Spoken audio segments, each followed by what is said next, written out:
look, after last night's show, the audience was kind of frosty. I went home in a bad mood, and I went straight to the refrigerator. You know when you're in a bad mood? I went to its comfort food, which in my case means a giant hunk of cheese.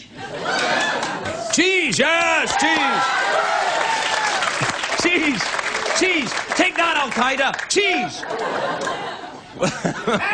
That's right, cheese! It wasn't more like a hunk of cheese, it was more like a cheese log I had last night. Imagine a giant redwood tree has just been cut down and it's made entirely of cheddar. That's what I ate last night. I was very, you know, I was just... And I went to bed and, of course, I had a very weird dream. If I eat cheese before I go to sleep, I have very strange dreams. Now, I'm not going to tell you what it was, because I don't want to be one of those people that comes into the office and says, dude, I had the weirdest dream last night. It's annoying. And by the way, when someone tells you they've had a dream about you, it's a sexual come-on. It is. Whenever anyone says that to me, I always ask, was the dream dirty? And if the guy says no, I say, on your way. On your way. That's not a gay joke, because the guy says no, see? I am fascinated with dreams, though. I am. I read a lot of Carl Jung. His last book, yeah, Carl Jung, woo, jeez. Carl Jung, in his last book, Memories, Dreams and Reflections, it's kind of his autobiography. It came out in 1961, the year he died. It was a very popular book, #3 bestseller on Amazon in 1961. Anyway, Jung writes about the first dream he remembers. He walked into a forest, and then underground, he walked underground, and underground he saw a giant penis. It's true. And he looks at it for a bit, and then he wakes up. Now, I'm not a dream analyst, but that is messed up. Now, who would believe a guy like that would go into psychotherapy? Who? Now, Carl Jung was sort of a disciple of Sigmund Freud, who is considered the father of psychoanalysis. I know what you're thinking, oh no, here we go, another late-night talk show host talking about Carl Jung and Sigmund Freud. Oh, it's so typical. But Freud...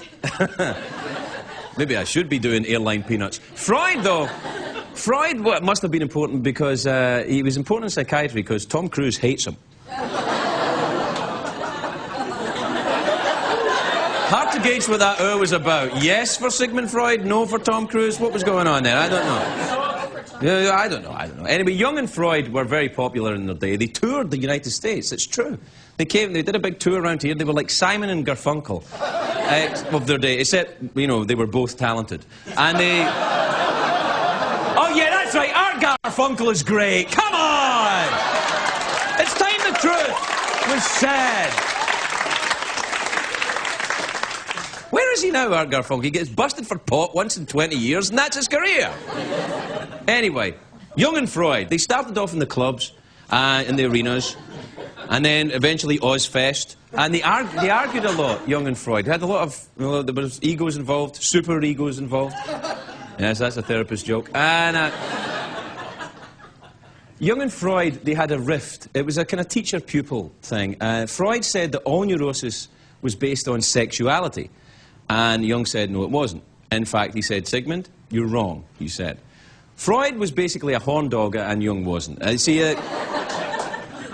You know, Jung was, you know, quite normal, except occasionally he dreamt about giant underground penises.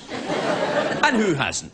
I mean, if dreaming about a giant underground penis makes you crazy, then lock me up and throw away the key. Lock me up!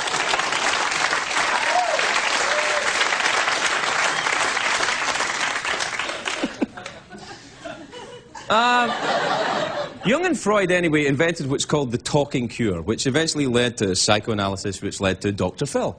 And the idea is that you can talk ourselves out of neurosis, like you're talking yourself out of a speeding ticket. Now, Freud was the guy who said there's a subconscious. He discovered the subconscious. It's the part of the brain that's always thinking about a tasty sandwich, sorry. Sorry, that was a bit of a Freudian penis. Oh, slip, sorry, Freudian slip. I'm so embarrassed. What's now called a bipolar disorder, these pioneers of psychoanalysis called hysteria. If a woman was crazy, they said she was hysterical. Now, for example, if you say Joan Rivers is hysterical, you would be delusional, you see? things change over time. Therapists talk about denial as a bad thing. I actually think denial is a good thing. I think denial is you really need denial. I know you're thinking you don't, but that's because you're in denial.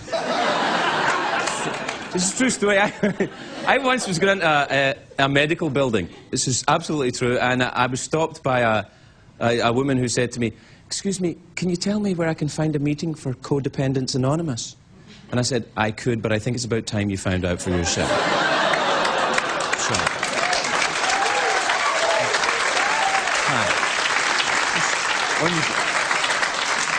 Anyway, my dream last night, which I'm not going to tell you about, wasn't violent. But back in the day, I used to have, when I was... And I used to have some... When I got to sleep... Yeah, when I did snuff, back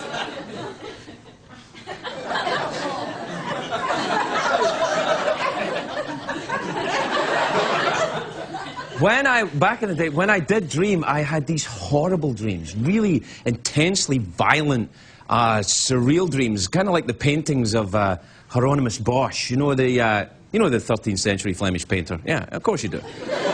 I know what you're thinking, not this again. Another late-night comedy show host talking about 13th century Flemish painters. Surely not. Oh, really? No, he did a painting, let's look at it. He did a painting called The Temptation of St. Anthony. That's what my dreams used to be like. See that there? It's horrible stuff going on in there. A guy's face turning into a duck and flying boats and knives and, it's awful, it's ghastly. Now, when Hieronymus Bosch, which that was not his real name, by the way. His name was like, I don't know, Dave Bosch or something. Anyway, he liked to be alone. What happened was, because this is the 13th century, he liked to be alone when he was working. He would go to his little shed in his garden in Belgium, and he would paint. And all he did was eat rye bread and drink beer. But the rye bread at the time, the mould would form, because he'd be there for days. Mould would form on the bread. And the mould on rye bread is exactly the same chemical makeup as LSD. Do you know that? It's absolutely true. That's what happens. But you can't do that now. Like, I tried it, now. You can't go to a deli and get a rye bread and then wait for a month and like, whoa, I'm tripping. It doesn't happen. It doesn't work anymore.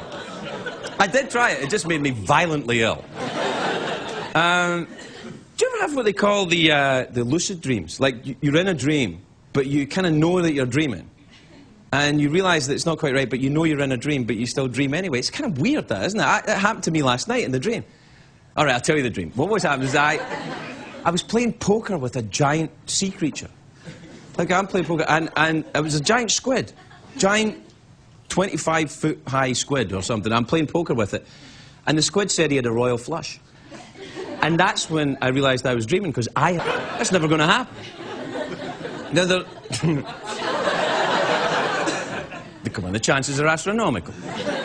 There are people at home now watching this show who are falling asleep. They're going like that, and they're starting to dream. If you're next to someone at home, and the person next to you is falling asleep, put their hand in a glass of warm water. Come on, it's fun, it's Friday night. I want to speak directly to the people who've just fallen asleep. I have something important to tell you. The squid is not bluffing. He has a royal flush. Fold! Fold, you fool! Let's get on with the show.